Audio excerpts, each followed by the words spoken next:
Baik, Assalamualaikum warahmatullahi wabarakatuh. Perkenalkan nama saya Devin Suni dan NIM 707082300166. Nih, sekarang saya pengen jelaskan tahap keduanya ya, untuk assessment 3 individu. Poin 1 sampai 12 dulu ya. Kita tandain dulu 1 sampai 12.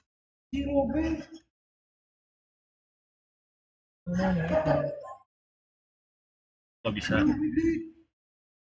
Ya, intinya 1 sampai 12 ya. 1 sampai 12. Set, kita baca. Set a win condition that triggers when the player reaches a specific point. Jadi ketika mencapai specific point ya, poin tertentu gitu ya. Itu ada di nah di sini ya.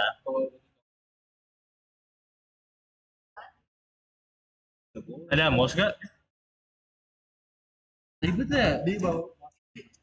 Nah ini ya. Jadi kita buka konsol dulu. Ini win condition itu dilihat dari konsolnya ya. Jadi ketika saya lari ke sini nih, titiknya saya udah buat di sini. Nah, ini bakal ada tulisan you win ya. Nah, gitu ya. Tuh, saya bikinnya itu pakai game kalau nggak salah ya. Cuma, oh bukan pakai game object, initial. Nah, udah. Oke, lanjut ke poin kedua. Set win condition that triggers when the player obtain 3 items. Jadi ketika mendapatkan 3 item ya, 3 item, dia bakal ada muncul win condition gitu. Ya.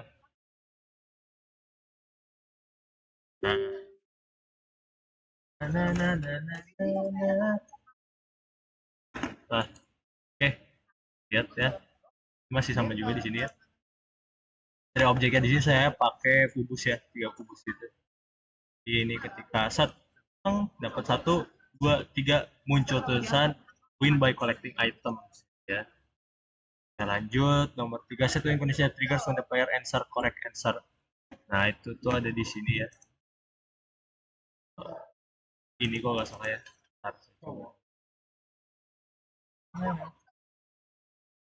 Nah ini. Nah di sini ya. Di set correct answer.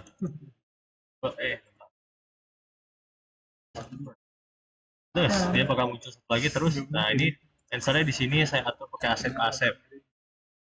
Nah password benar win condition ini ada teks password benar ya. Oke kita lanjut. Set lose condition when player health reaches 0. Jadi kita bakal muncul lose condition di saat kita menyentuh ini bukan di sini. Menyentuh maksudnya ketika darah kita habis ya. Nah, di sini kita sentuh sini, ini ada health-nya ya. Health-nya bakal berkurang kita kena ini nih. Nah, ini bakal lose condition gini terusan lose, terus dia bakal nge-freeze ya. Terus set lose condition when the players timer reaches 0. Jadi ketika timernya habis, si player bakal kalah.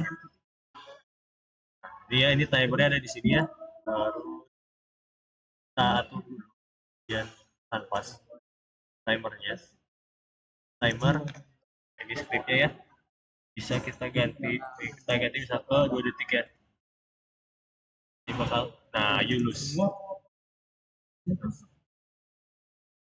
Nah terus set lose condition when the player hit by daily obstacle. Sini daily obstacle saya bikin jurang ya. Jadi ketika si player masuk jurang dia bakal kalah ya. You lose. Gitu. Terus start configure Apache server using XMPP. Untuk ini kita buka XMPP dulu ya. Buat XMPP terus sini ada Apache. Untuk menggunakan server Apache ini kita cuma perlu start ya. Ini Apache kita cuma start ya. Nanti ini bakal ada muncul ID-nya ini sama port gitu ya. Terus untuk kalau misalkan kita pengen buka htdocs atau localhost gitu, MySQL-nya nyalain juga ya. Nah, jadi di Apache ini ada config juga, kita bisa atur konfigurasinya ya. Lanjut ke create a simple PHP script that prints hello Unity in the web browser. Pertama kita nyalain dulu ya XMPP-nya. Kalau udah nyala XMPP sama MySQL-nya, kita bisa buka htdocs di mana kita nyimpan si script-nya ya. Di sini tadi script-nya hello ya mintanya, bisa udah buat. scriptnya kayak gini. Nah, simpel aja. Hello Unity gitu ya. Nah, ini gimana sih cara ngaktifin cara memunculkannya gitu ya? Munculkan apa namanya si scriptnya gitu ya. Kita bisa ketik localhost ya. Di sini udah ada localhost, terus kita pilih file yang hello.php. Nah, ini bakal muncul hello Unity. Udah. Kita lanjut ke selanjutnya. Send a request from Unity button to a PHP script and display the response in console. Jadi kita bakal ngirim pesan dari Unity, terus habis ngirim pesan dari Unity, dia bakal apa namanya ngirim ke di konsol bakal muncul kalau pesan tersampai ke server XMPP gitu, XMPP. Nah ini buttonnya pertama kita atur dulu ya. Ini saya pakai script yang ke-10 ya. Terus dari on click di functionnya kita send message to PHP. Terus setelah send message to PHP kita munculin ini, kita hilangin dulu ya. Baik saja kita hilangin. Nah input field. Oke. Play. Nah kan kita ketik aku ganteng gitu ya. Aku ganteng. Ganteng. Terus send. Nah dia server response. Dia bakal menerima pesan yang kita kirim ke server XMPP-nya ya. Server PHP-nya ya. Nah, ini selanjutnya send a request from Unity button to PHP script and display the response in the component. Jadi si responsnya bakal muncul di sini ya, jadi muncul kata-katanya. Oke, kalau gitu kita nyalain dulu text feedback-nya. Di sini saya ngatur pakai text feedback ya. Jadi di bagian spec ini nih, angka 10 di parent aja text feedback sama si message text-nya gitu ya.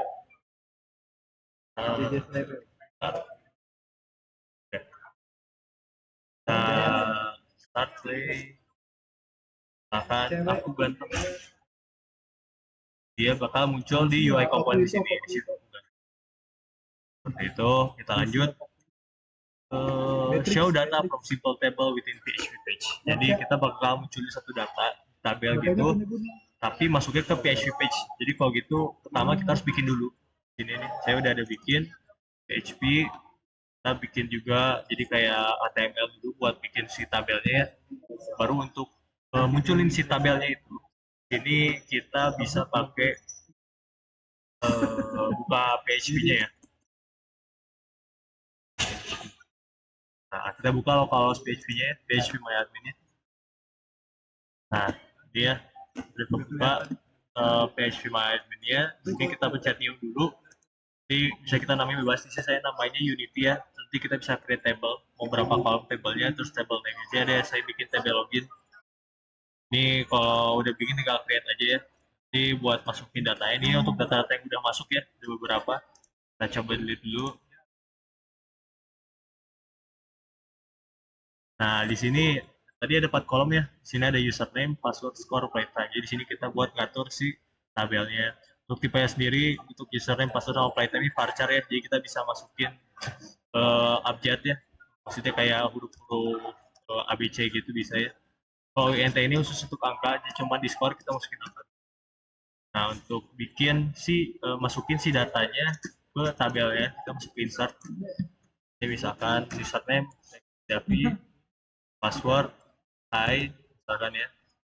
Nah, playtime-nya misalkan 20 jam gitu ya. Untuk skor misalkan dapat 1000 gitu. Let go. Jadi dia bakal otomatis masuk. Terus kita bisa di browse, dia udah masuk ya. Tinggal kita buka localhost, terus show data. Nah, ini bakal muncul nih si data yang udah kita masukin tadi. Udah masuk, kita lanjut ya ke yang selanjutnya. Table within PHP page sudah send a request from Unity button to PHP script and save to table. Jadi kita dari Unity dia bakal nge-save ke XMP ke table ini ya. Jadi kita nge-inputnya lewat, kita aktifin dulu, kita nonaktifin yang nggak kepake, terus buttonnya saya ganti scriptnya dulu 12, ini ganti juga ke start data to PHP. Lalu ini kita aktifin ya. Jadi saya udah masukin untuk 4 kolom tadi di sana score playtime. Belum aktifin.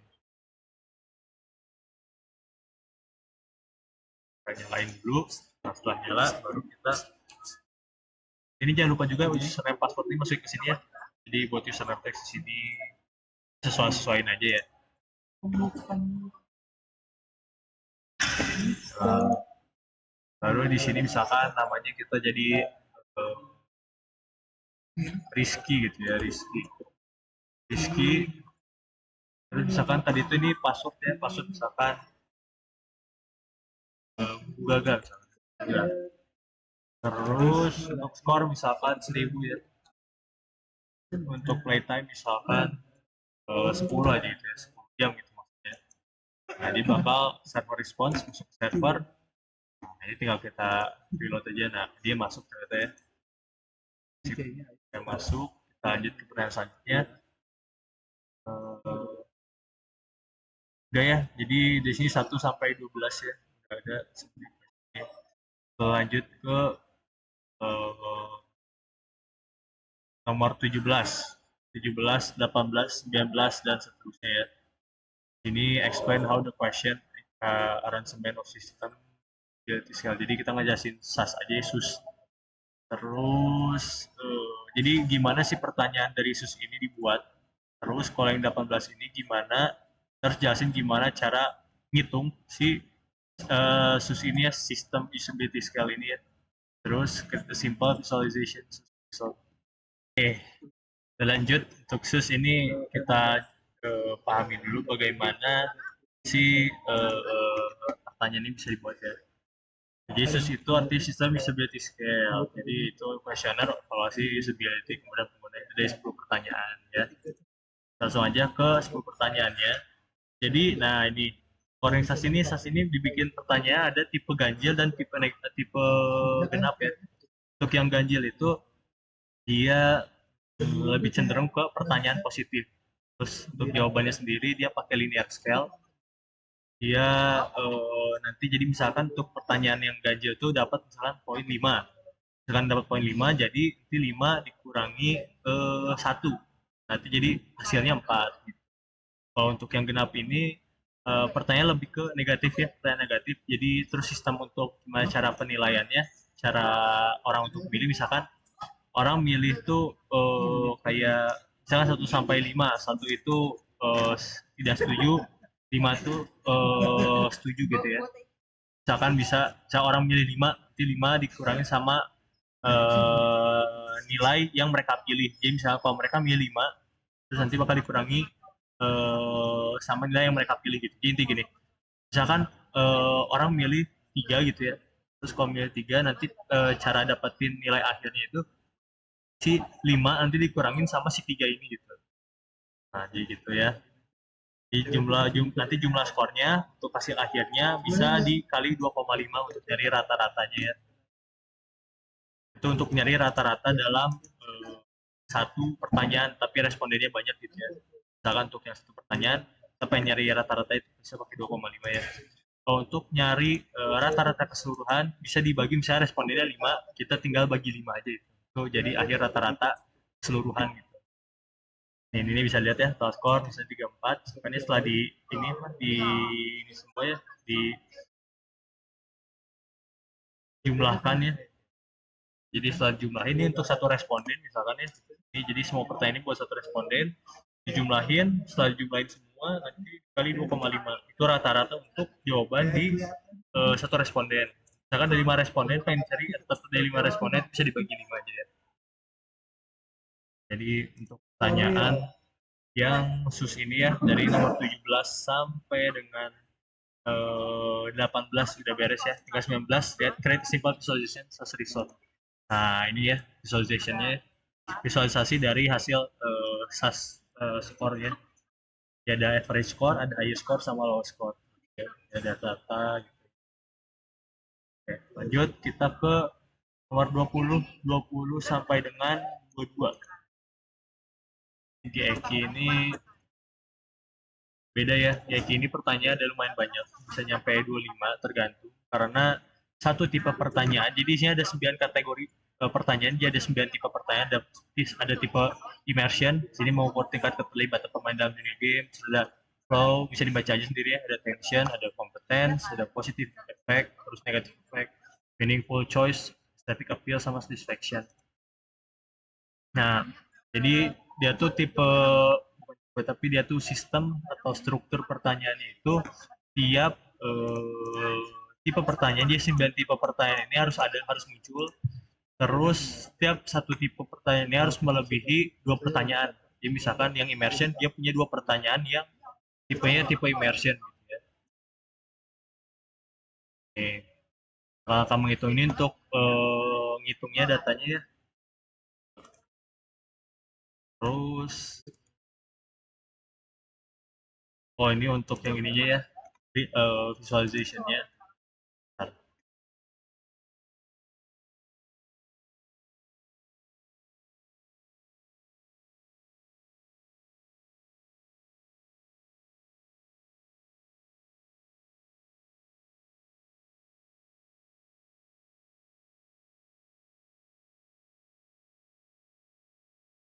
Jadi untuk misalkan gini nih, misalkan ada 3 pertanyaan immersion, dia punya 5 pertanyaan. Nanti masih sama ya, pilihan opsinya tuh mereka bakal linear scale 1 sampai 5. Jadi yang 1 tidak setuju, 5 sangat setuju gitu ya. Terus misalkan nih ada dari 5 pertanyaan immersion ini, hasilnya kan nih mereka milih ada 4, 3, 5. Nah ini kita bakal jumlahin semua, nanti baru dibagi 5. Nah itu baru skor rata-rata untuk si kategori immersion ini ya. Jadi kalau untuk cari si rata-rata keseluruhan, nah bisa dipakai gini. Jadi cari dulu untuk tipe immersion berapa gitu ya. Rata-ratanya untuk yang floor rata berapa, kompetensi rata berapa. Saya nanti bisa ditotalin, dijumlahin, terus dibagi 4. Nah 4 ini maksudnya kayak berapa kategori yang ada gitu ya. Misalnya ada 4 kategori, jadi ini 4 ya. Jadi bakal keluar hasil si rata-ratanya berapa ini ya. Rata-rata secara keseluruhannya. Tadi beres ya. Untuk visualisasinya juga gini nih, bisa lihat ada satisfaction via ada average score-nya ya. Dan ini komponen score-nya. Kita jadi bisa lihat kayak ini nih dari 4 pertanyaan, setiap 4 pertanyaan gitu kita cari rata-ratanya. Di versi rata-rata 3,2 ya. Ya. Lanjut ke UEKI. Nah, untuk UEKI kita bisa lihat ya, di sini ada 6 tipe, ada 6 skala penilaian lebih tepatnya. Ada attractiveness, specificity ya bisa baca sendiri ya. Ada 6. Nah, terus ini untuk daftar pertanyaannya ya. Jadi misalkan satu pertanyaan yang mengenai daya tarik ini tentang mengenai attractiveness, dia bakal ada ada berapa ini? Bisa sampai 26 pertanyaan ya. Jadi intinya satu tipe pertanyaan itu bakal muncul, bisa pakai yang mana aja bebas ini gitu. Jadi misalkan bakal yang kepakai 1 sampai 5 ya. Ini mengenai si attractiveness. Ini bisa bertanya apakah pengguna menyukai atau tidak menyukai produk. Nah, di sini apakah menyenangkan kah? Ini 7 artinya sangat setuju gitu-gitu ya. Terus apakah dapat dipahami? Misalkan paling dipahami 7. Intinya kayak gitu ya. Nah, untuk QIQ ini kita ada data analysis toolsnya sendiri ya. Jadi beda sama SUS ya. QIQ ini kita harus menggunakan analysis tools. Jadi kita hanya perlu membuka datanya aja dari pengguna, terus masukin ke data analysis tools yang sudah dipersiapkan. Intinya gitu ya. Dan untuk cara menghitungnya, kamu udah mendownload data analysis toolsnya, bisa merupakan data dari respon. Jadi kita kumpulin datanya dulu. Jadi buat jadi Excel ya, di file Excel gitu. Jadi kemudian kamu lakukan adalah masukkan data dari question responden pada bagian data. Misalkan ini tergantung data analysis tools yang kita pakai. Intinya ya kita harus ada datanya dulu, data yang udah kita kumpulin soal UID-nya ya.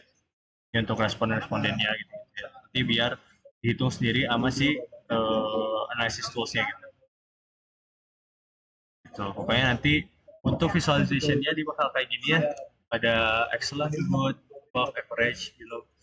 Jadi bakal kelihatan kayak secara scale daya tarik berapa nih gitu. Orang-orang apakah suka gitu. Kejelasan apakah jelas scheme-nya gitu-gitu ya. Jadi ya seperti itu ya. Seperti itu. Terima kasih. Sekian dari saya. Maaf dari salah kata. Assalamualaikum warahmatullahi wabarakatuh.